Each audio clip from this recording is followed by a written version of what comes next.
A grieving mother once came to the Buddha, cradling her dead child, begging him to bring the boy back.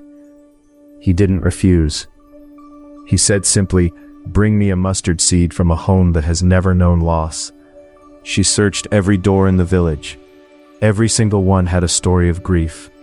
Why did he send her on an impossible errand? Because the answer wasn't in the seed. It was in the searching.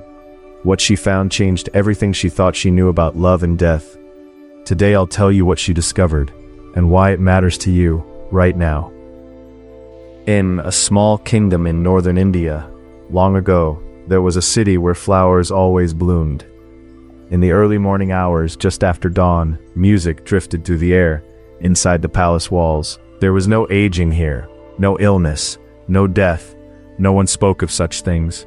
Beyond those walls, the world was full of mud and sweat, and the sounds of people weeping.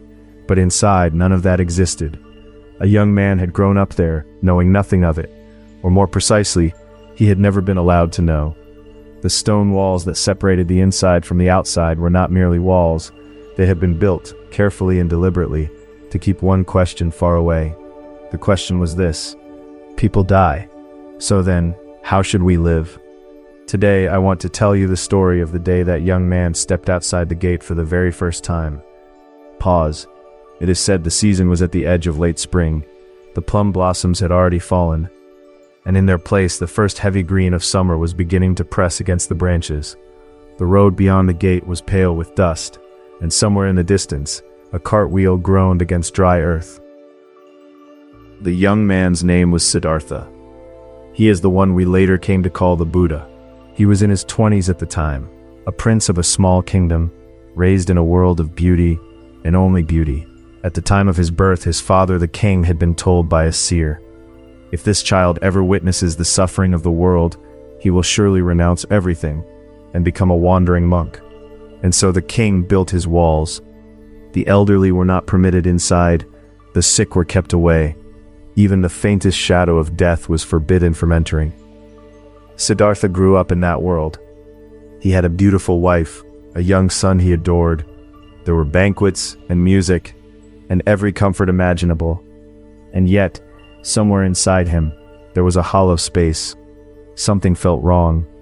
Pause. One day, Siddhartha asked his charioteer to take him outside the city walls. The charioteer hesitated but obeyed. The carriage passed through the gate and rolled for the first time onto the roads beyond. The first person they encountered was an old man. His back was deeply bent, his hands clinging to a walking stick. His skin was lined with wrinkles, his eyes clouded, his teeth long gone. Each step looked as though he might collapse at any moment. Siddhartha stared. "Who is that man?" he asked his charioteer. The charioteer answered quietly, "He is an old man, my lord. Everyone grows old. You, me, no one is spared." Siddhartha was silent for a long while. Pause. Further along they came upon a sick person, lying on the ground, body trembling, moaning in pain. People passing by turned their faces away and quickened their steps. "What happened to that person?" "He is ill, my lord. Everyone falls sick. You, me, no one is spared." Again, silence, and then the third encounter. A funeral procession, a coffin being carried down the road, with a family weeping behind it. Someone had died. And as Siddhartha watched from the carriage, he felt something, that the figure being carried could one day be him. Something inside him began to crumble. The music back at the palace, the flowers, his wife's smile, it all seemed to grow distant, as if you were hearing it from another world entirely. Will I grow old? Yes. Will I become sick? Yes. Will I die? Yes. Everyone does. That evening, Siddhartha did not return to the banquet. He sat alone in a corner of his room, while laughter echoed from somewhere far away. He could not laugh. But on his fourth journey outside the walls, Siddhartha met someone different. A wandering monk, dressed in worn cloth, carrying nothing. And yet, his face held a stillness that was hard to explain. He did not look afraid. He did not look as though he were grieving.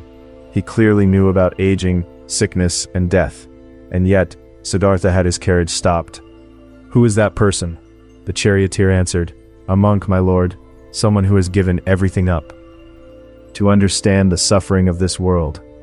The monk did not turn around. He simply walked, slowly, on his way, but something in the way he moved seemed to speak quietly to Siddhartha.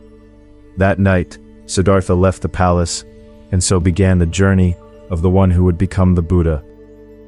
This story is called The Four Encounters. Each time Siddhartha passed through a different gate of the city, he met something new: old age, illness, death, and finally a wandering seeker. It is often called the beginning of Buddhism itself. Today I want to sit with this story and gently explore one question together.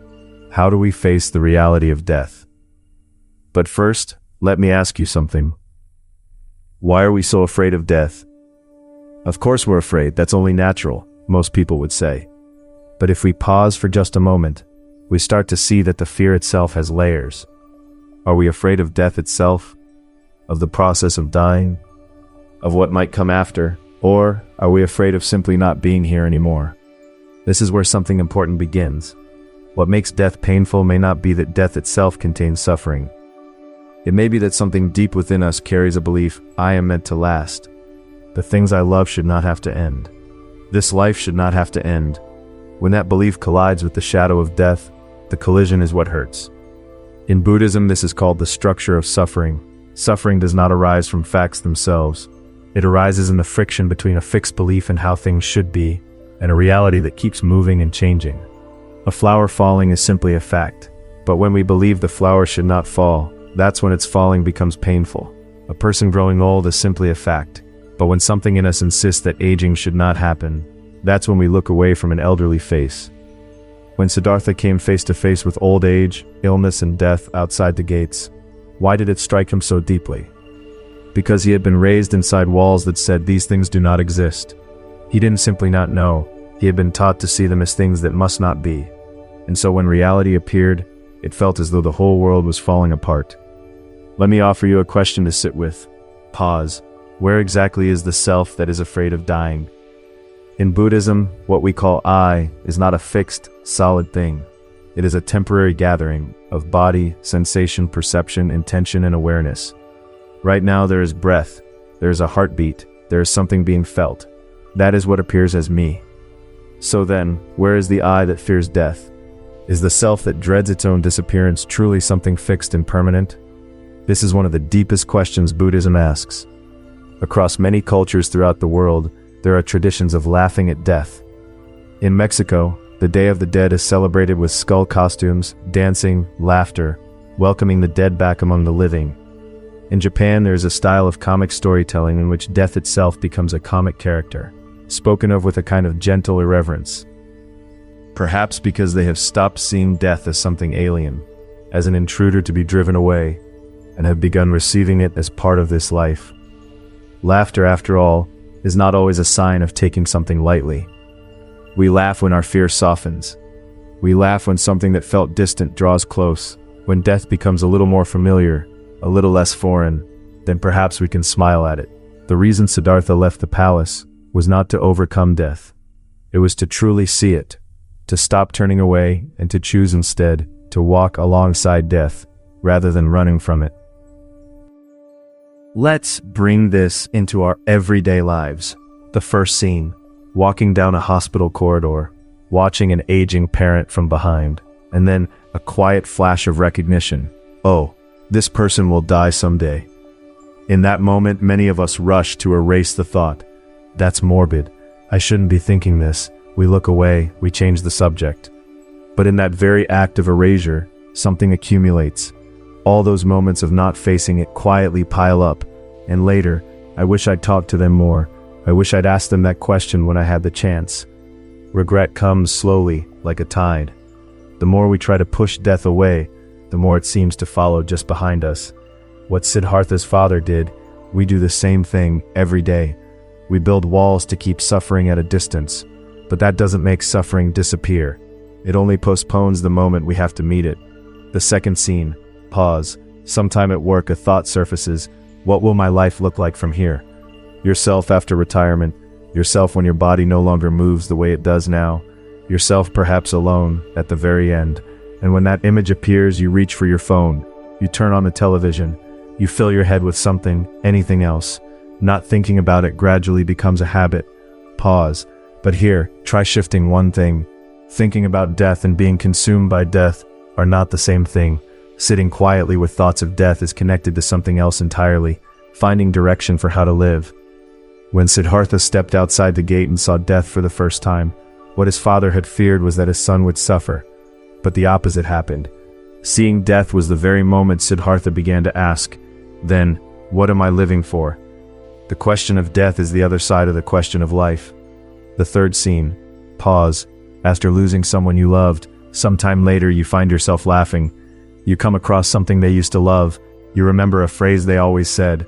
You imagine what they would say if they were here right now, and without meaning to, your face softens into a smile. In that moment, some people feel they shouldn't be laughing. It's too soon. They scold themselves for it. But that laughter is not a denial of grief. It's because the connection between you is still alive, still here, that you can laugh at all. In Buddhism, there is a concept called dependent arising, the idea that all things exist only in relationship with other things. If that person gave rise to your laughter in life, and that laughter still rises in you now, then the thread between you is still here. What death takes away is the body. Whether the connection disappears is, perhaps, a different question entirely. To laugh at death is not to take it lightly. It is to stand a little closer to it, to receive, in the form of laughter, the proof that the bond you shared is still living. There is just one thing I'd like you to try, starting today. Sometime in the course of this day, say these words quietly, just once. I will die someday. You don't need to say it to anyone else. When you're alone is perfectly fine. And if you can't bring yourself to say it aloud, simply letting it move through your mind is enough. I will die someday. That's all. This is something the Buddha encouraged his students to do, again and again. It's called maranasati, awareness of death. The practice of quietly placing the fact of your own mortality in your heart, so that the weight of this present moment might look, just a little, different. There's no need to make it heavy or complicated. In the morning when you wake up, or at night as you settle into bed, gently close your eyes and simply think, I will die someday, but today I woke up. Just that and nothing more. Something unexpected might happen. Pause. The words you exchange with someone today might feel a little more precious. The taste of what you ate this morning might come into sharper focus. You might find yourself reaching for the phone to make a call you've been putting off for months, though, I can only say might. Pause. I can't promise you that anything will change, but there is a difference between a life that keeps pushing death to the edge of sight, and a life that allows death to sit quietly in the corner of your vision as you move through the day. The same 24 hours can look, just slightly, like a different color. When Siddhartha saw the wandering monk and had his carriage stopped, what he noticed was this. Here was someone who clearly knew about old age, sickness, and death. And yet he was not afraid, he was not grieving. That stillness the monk carried, it didn't come from pushing death away. It came from walking forward with death already there, beside him, known. That is the stillness this practice points toward, not the stillness of a stone, but the stillness of someone who has already said goodbye, and so can be fully present for the hello. A mother who has nursed a dying parent sometimes says that the weeks at the bedside were strangely the most awake she had ever felt. Every cup of tea shared, every hand held, lit from within. She hadn't found more time, she had simply stopped looking past it. Let me offer you just one question to sit with. Did you speak with anyone today? Did you actually look at their face? If that conversation turned out to be the last one you ever had with that person, is there anything you would have wished you'd said? There's no need to answer right now. Just let the question rest somewhere in you gently as you go about your day. A monk I knew used to carry a small stone in his pocket, not for any ritual reason, just to remind him that every person he met that day was also carrying something he couldn't see. He never told anyone about the stone, but people somehow always felt, when they left him, that they had been truly met. The courage to laugh at death grows from something deeper, learning not to fear it in the first place. And that's exactly what we explored in a previous teaching on how the Buddha faced his final days. The night Siddhartha left the palace, he wasn't giving up. Yes, he left his wife, his child, and a life of abundance behind. But he wasn't abandoning life. He was stepping toward it, toward life seen clearly, with death already known, so that he could face it fully and with open eyes. It may be that the day he truly began to live was the day he first looked at death. Pause. We too live inside small palaces of our own making every single day. We keep discomfort at arm's length. We put lids on our anxieties. We try as much as we can to stay on even ground. And that is completely human. There is nothing wrong with it. But every now and then it might be okay to look out beyond the gate. The elderly person, the one who is ill, the one carrying the weight of death close by, that is a future version of each of us. And in looking, not too long, just a quiet glance, the color of today can shift just a little. There is a phrase, to laugh in the face of death. I mentioned at the beginning that some cultures do exactly that. I believe that laughter comes not from carelessness, but from closeness. Only those who have become a little familiar with death can smile at it. The fact that you listen to this today, that alone may have moved something just slightly inside you. Please, just be here in this moment exactly as you are. That is enough. That is more than enough. And when the day comes that you stand before your own gate, as all of us will, perhaps you will remember this quiet moment and find that you are less afraid than you expected. Pause. Whose face came to mind while you were listening today? One story a day. In a week, your words will change. In a month, your eyes will change. In a year, the same world will look completely different.